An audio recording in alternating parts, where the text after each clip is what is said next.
What's up, guys? Welcome to the Batata Nation channel.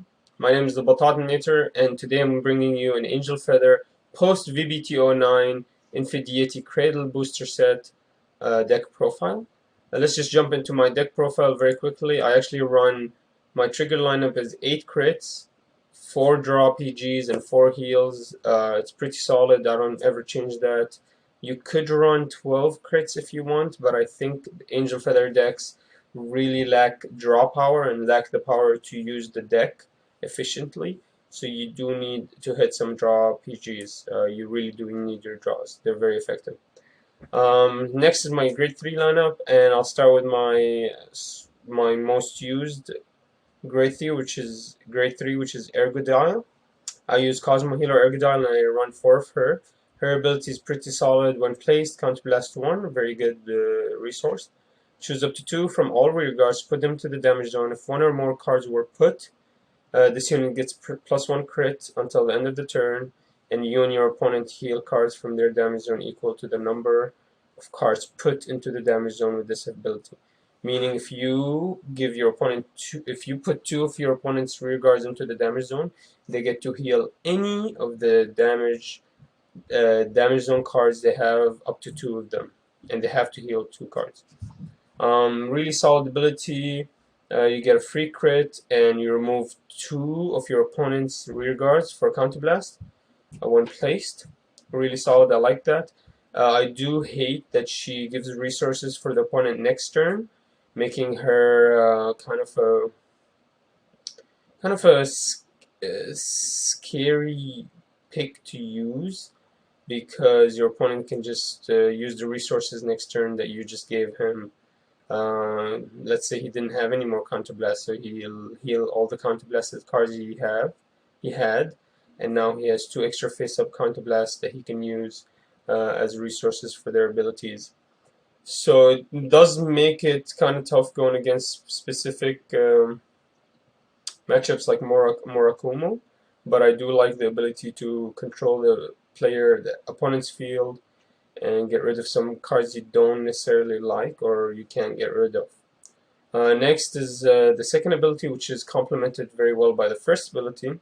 When it attacks, this unit so when Ergodile attacks, this unit gets plus 5k until the end of the battle for each face-up card in your opponent's damage zone. So that's the complement. So if you just healed, if they didn't have any other counterblasted units, you gain 20k if they have 4 damaged cards.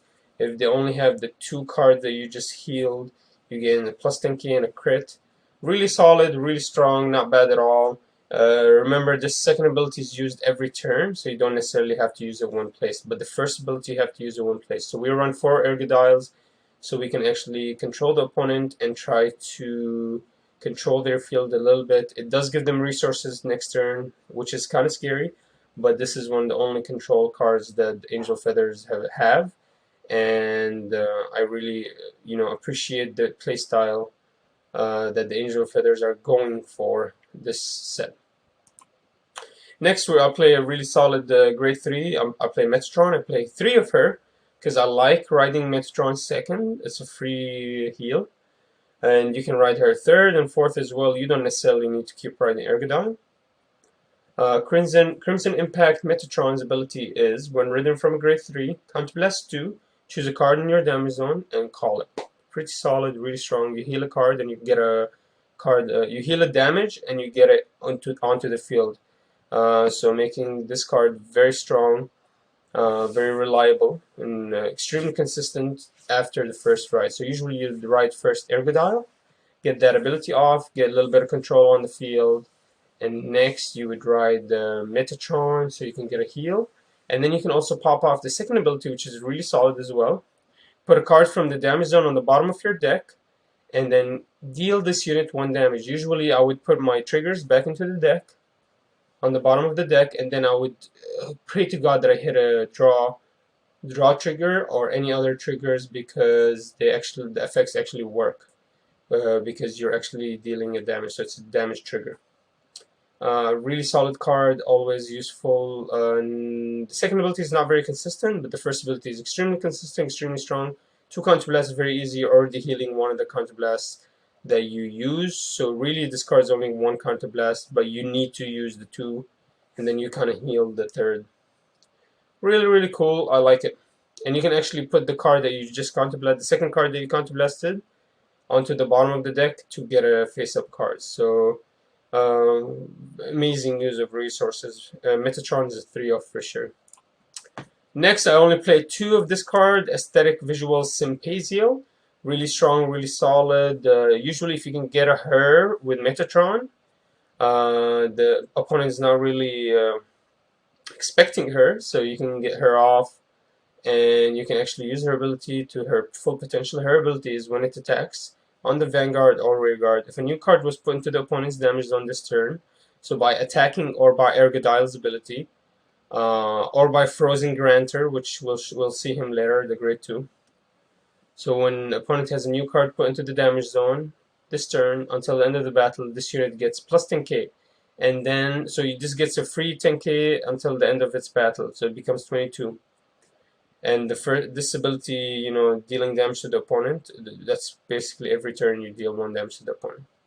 So it's pretty consistent. The second ability is, and if your soul has a grade 3, meaning if you're on Metatron or if this is your second ride, discard a card from your hand and your opponent cannot call sentinels from his or her hand.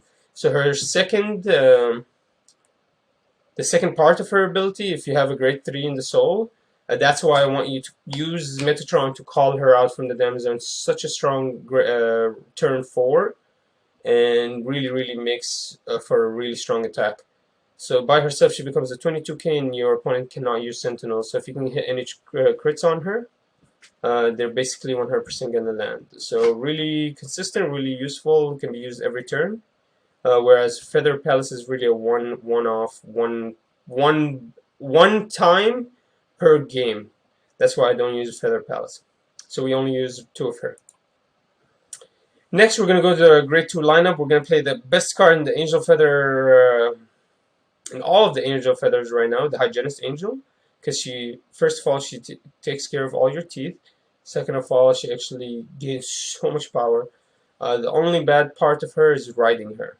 So when she's your first ride, she's really bad, because her ability is only on Rearguard Circle, and her ability is continuous, saying this card gets plus 5k for each of your damage zone cards.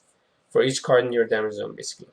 So she's a 7k base, so for each card she gets plus 5k. She can become 27k very easy towards the end of the game, or she's a 12k beater at the beginning of the game. She's really strong. The problem with her is, and this continuous works on the enemies during the enemy's turn as well, meaning that your enemy is going to try to get rid of her early, but late game she's going to be so strong they're not going to even try to attack her, so they're going to attack your Vanguard. So be careful about that. But she's very solid, very strong. By herself she's 27, 32k easy, you know what I mean? So really solid card. We run 4 of her, and then we also run 4 of the Freezing Grantor. Yes, very solid card. New set from the new set. On Vanguard or the Rearguard, when placed from hand, so you can't place them from damage zone.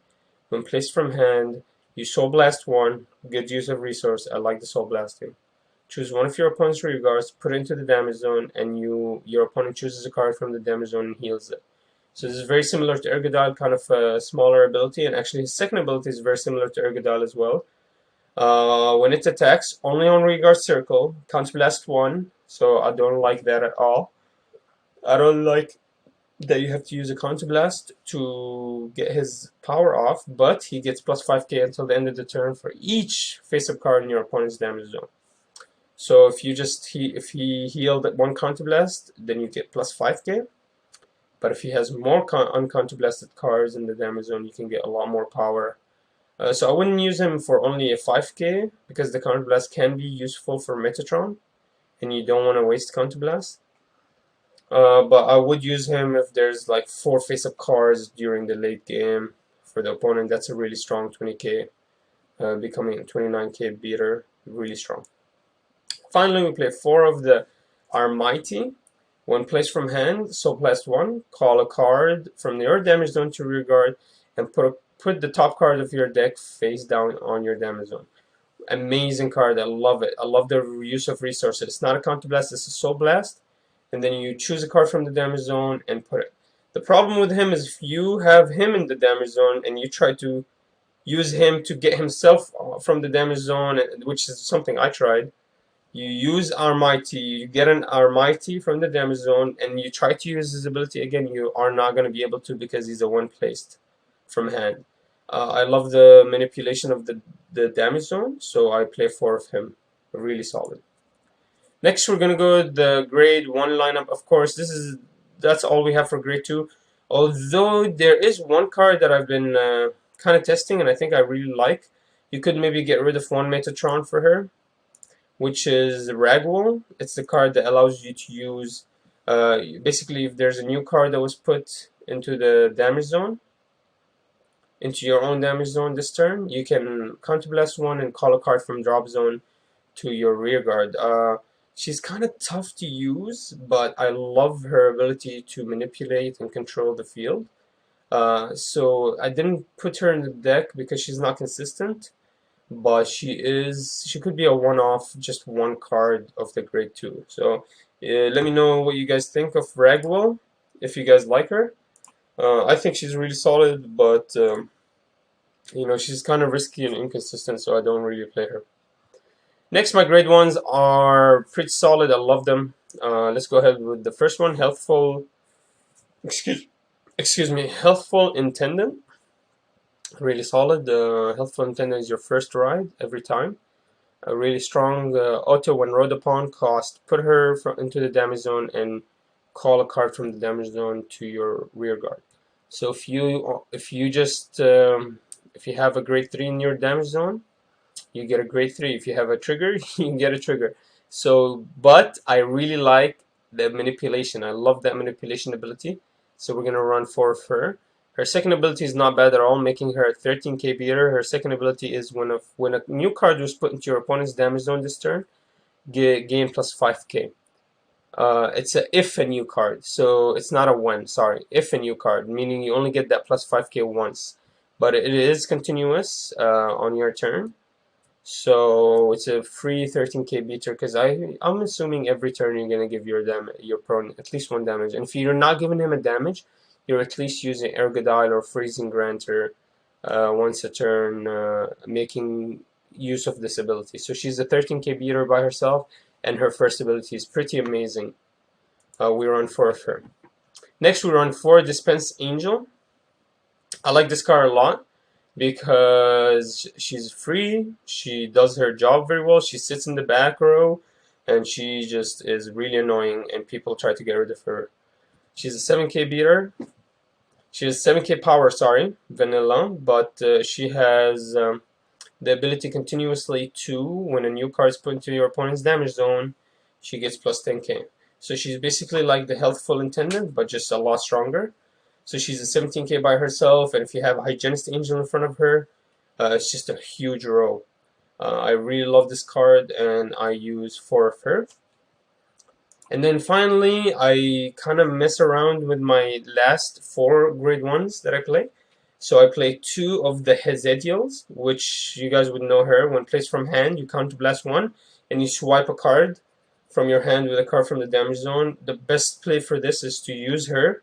Counterblast 1, get an Almighty from the damage zone, put it in your hand, put a trigger into your damage zone, and then using Almighty to call a grade 3 from the damage zone to go behind Hezedial, or in front of Hezedial. Such a strong combo right there. Literally for 1 counterblast and 1 soul blast, you got 2 grade 2s or higher from your damage zone. So really strong, but I only use 2 of her because she kind of is inconsistent, and she's very expensive because you have to use a counterblast, which takes me to the last grade 2 that grade 1 that I play, which I play 2 of her, are Baki. She's basically Hezedial, but you discard a card instead of a counterblast. So her ability is 1 place from hand, discard a card from your hand. Remember, she's 1 place from hand. Discard a card from your hand, put a card into your damage zone, or sorry, put a card from your damage zone into your hand, and then put the top card from your damage zone face down. So she's basically another Counterblast, but she's not a direct Counterblast. She's Counterblast after you get the card into your hand. So she's really just a discard. I like her a lot because when you don't have Counterblast, you can use our Baki. But we only use 2 of her and the 2 of the Hesidial, making it very consistent. If you guys don't like this, let me know what you think of this deck profile. I know there's a lot of room for improvement. We haven't seen any tournament results yet, so not for Angel Feather at least, so we're not really sure what's the best deck profile for it. So let me know. Don't get upset of the cards I use. Let me know what you think is better, and we can have an open discussion about this. But I think these are really solid cards, and I really like them.